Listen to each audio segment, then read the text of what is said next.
All right, lesson 3, harassment. Definition of harassment. Harassment is behavior adversely affecting employees concerning age, race, religion, skin color, sex, or nationality. What steps can the city take, Carl, to protect their agency from liability regarding harassment? Well, one of the big things that we try to face, or that we face, and that cities face and we face as a result at ICRIM, is this harassment issue. And often when one thing happens, employees will blow up and they'll say, I'm being harassed, and maybe they have been harassed on a single occasion. But with harassment and discrimination, what's really important is that you have a policy and that you follow that policy. Now, as part of that, the policy needs to be complete. It needs to be able to tell the employee what happens when you feel you've been harassed, where do you go, who do you report it to, what harassment is so that they can recognize it, and that they have an outlet for them to pursue a complaint for harassment. Now, just having a policy doesn't mean you've done your duty either. A policy is no good unless your employees really know about it.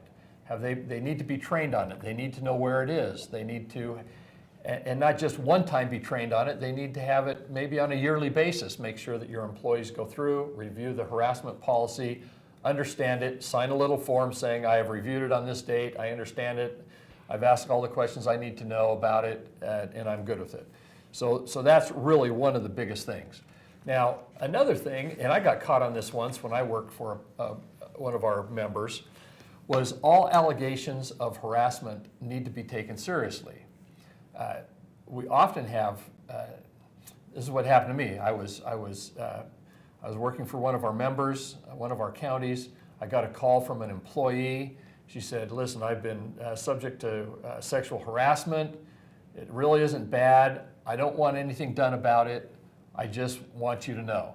I said, okay, thanks. And then about 3 or 4 weeks later, all of a sudden, I get a call and I'm being called on the carpet because I didn't do anything about the alleged harassment. And I said, well, I was told she didn't want anything to do about it. Well, the report got back to them was this harassment's going on and I don't know why nothing's been done because I told Carl all about it. And so harassment needs to be taken seriously. And even if an employee comes back to you later and says, wait a minute, I think I was wrong. I want to withdraw my complaint of harassment.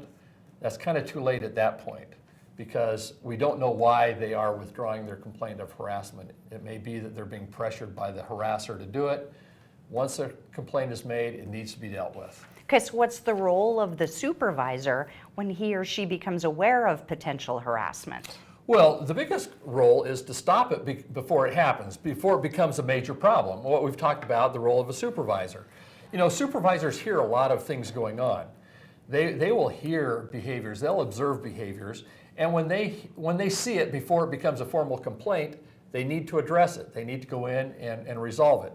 One of the big problems we have, and this has been a complaint many different times, is that, for example, with sexual harassment, you'll hear a lot of talk. Our society now, men and women work together. And I've seen this especially with law enforcement, that there's a lot of talk that goes on, sometimes of a sexual nature. A lot of jokes, a lot of teasing back and forth. And it appears that it is completely consensual and welcome by both sides. And that's all well and good, and it might be until one of the employees has a problem. Maybe it's a discipline issue. Maybe they've been messing up. And before they can get terminated, what's the complaint? Well, wait a minute, I've been sexually harassed. And I've seen it from both men and women that now claim sexual harassment when it appeared that it had been welcome. So if you're a supervisor, number one, don't participate in it. And number two, when you hear it going on, you need to bring it to a stop. Now, you can't be out there with them every moment, every minute of the day to see what's going on, but when you see it, you need to address it, and you need to try to bring it to a stop. And the other thing with the supervisor is, let's say it goes beyond you just observing it, and now someone comes in and complains about harassment. When that happens, some supervisors want to just instinctively get involved right away. They want to try to get in, talk to people, make sure that, talk to everybody, make sure that it is or isn't happening. But when you're a supervisor, it's best at that point, when someone comes in and makes a complaint, that you not get involved personally. You pull out your policy.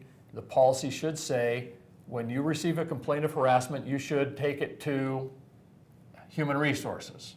Maybe the city's small enough they don't have a Human Resources department, but the policy should address who that should go to when you receive a complaint of harassment.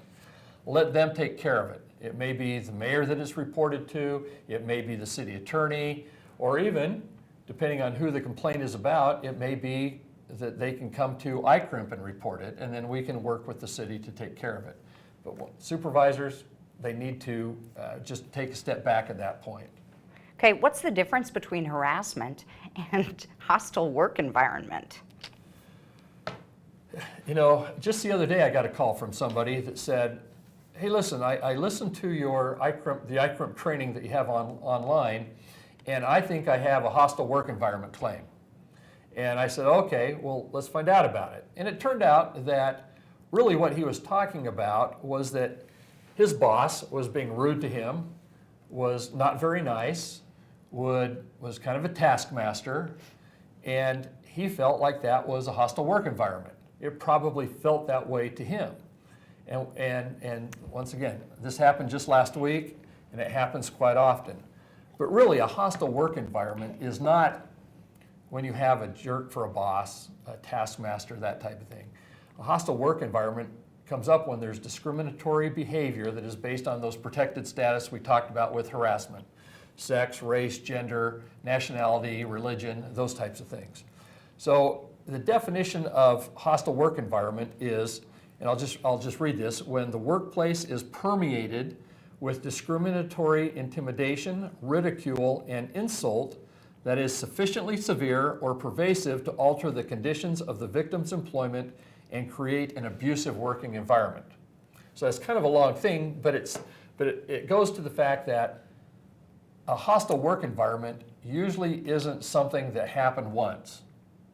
It's something that is continuous, that makes it so bad that you can't come into work and do your job. Now, harassment can be a one-time event, but for a hostile work environment, it needs to be much more than that. It needs to pervade the workplace. Okay, investigations. How should harassment investigations be conducted? Well, like we said, when there's a complaint of harassment, you need to have an investigation.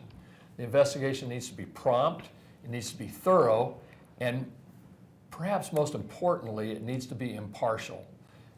Quite often, we know, especially in our cities, most of them aren't large enough to have an impartial investigation done by someone who actually works in the city.